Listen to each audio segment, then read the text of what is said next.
What is worth more, the tax revenue loss of preserving this 40 acres or the legacy of protecting the forest and the lake? So here's a question I received the other day. Won't putting this 40 acres into conservation land cost the town thousands of dollars in lost tax revenue? The simple answer to this question is what I'll start with, and then I'll actually get into the meat and potatoes of how it's not an accurate assumption. The quick and easy answer is yes. Since the town will own the land, there will be a loss of tax revenue from the property in the short term.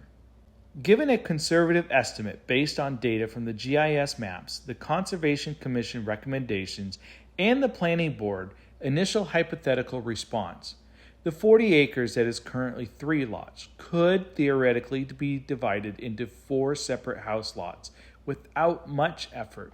In doing so, if a developer were to build million-dollar houses, which is not any stretch of the imagination nowadays, you would have a tax bill of about $8,000 to $10,000 each, totaling $40,000 a year.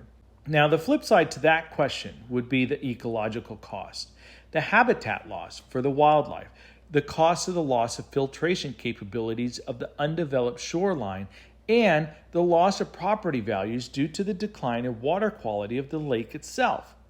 While these things are difficult to put an actual price on, however, simply by observing other areas both in the state and around the country that are having water quality issues due to overdevelopment on and around lakes and rivers, all you have to do is look at the amount of money they are spending to remediate that development or to add filtration facilities in order to clean up the environmental impact from overdevelopment. Simple math here says that in the future you were to have to spend $1 million in cleanup, remediation, and filtration, it would take 25 years of that $40,000 a year to cover the cost of that. So going by the examples of all these places where they have spent millions of taxpayer dollars to fix the issues, the bottom line is you're not actually losing that tax revenue. You're going to spend it in the future anyways, at most likely a much higher cost. That brings us to Ben Franklin and his saying of, an ounce of prevention is worth a pound of cure. Now let's look at the flip side of this. First of all, with the Stoddard Conservation Commission purchasing this property and putting it into conservation means that the public will actually have access to the property. However, it will be limited simply because of the fragility of the ecosystem. The Little Big Forest Steering Committee has several ideas in place for how and when the property can be accessed. An example of one of the plans is to build an ecologically sustainable trail experience that goes through the property that will be ABA accessible. Part of the experience will showcase several of the key features of the property while still protecting the flora and fauna within.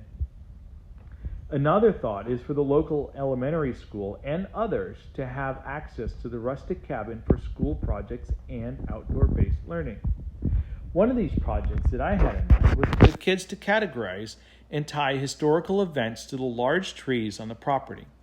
By categorizing the trees, we would then be able to enter the biggest specimens into the New Hampshire Big Tree Program. Then a third idea, due to input during one of our wine and cheese events this summer, is to integrate a multi-day hike and camping excursion led by the Stoddard Conservation Commission, exploring much of the conservation land that is in town.